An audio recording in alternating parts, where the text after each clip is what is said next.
In your own words, why do you think football is the biggest sport in the world? I think it's translatable at every level of age group. I think you're born, your first thing your dad gets you into is football. When you're old, the last place you want to be, people sprinkle their ashes on the pitch. So I think it lasts the length of time. I think anyone in the world can play it. It's not just for the rich and famous. You know, you can get a ball and kick it down the street, or you can kick a can of Coke. It doesn't really matter. It still carries the same context, and that's why I've always loved it. Could you describe for a couple of minutes here what's your personal relationship like with the club? Because I know it's very positive, Yeah. but could you give us in your own words kind of your own journey with the club?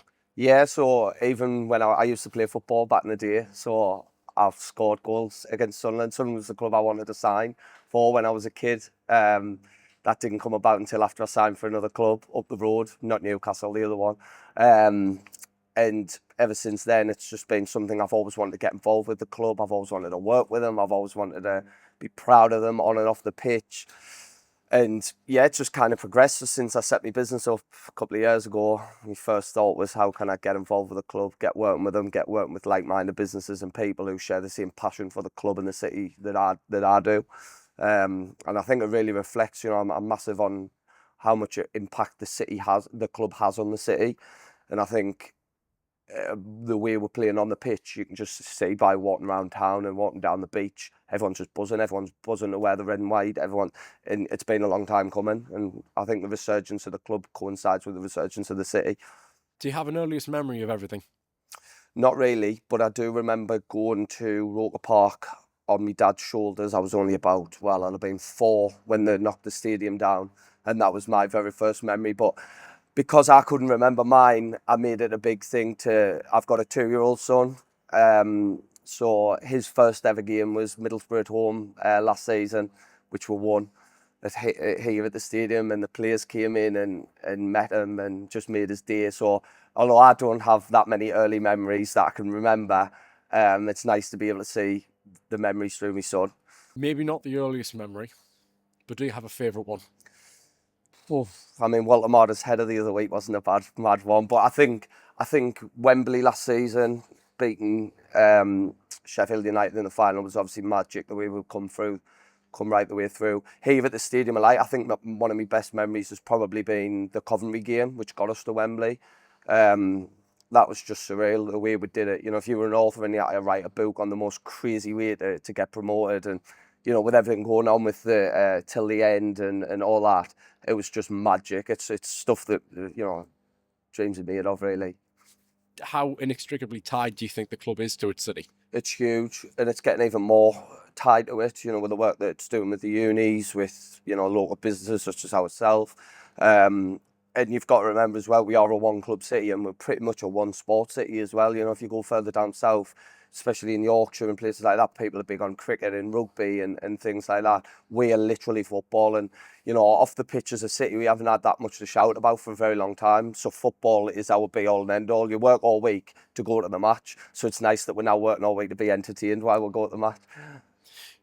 Why do you think the club means so much to people in that way? Like, do you think there's a specific reason? I feel like, because just going back to that last point, we haven't had that much to be proud of and to shout about as a city.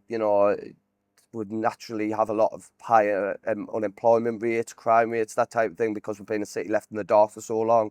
So football is our way out, for a lot of blokes especially. Like, it's a chance to get together with your mates after a tough week.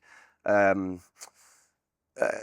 just enjoy something, because we haven't had that much to enjoy about since they shut the pits and the mines and everything like that, really. Would you consider it almost a religion? Yeah. I'm not religious at all, but Sunderland's my religion. Is Sunderland, do you think, nowadays anyway, strictly a footballing city, or do you think it's a combination of multiple things? I think having us do well on the pitch in football's helping promote all the other sports in the city. It's great to see that the club got back in touch and made the women's team part of the overall club again, so it's helping the women's football side of things.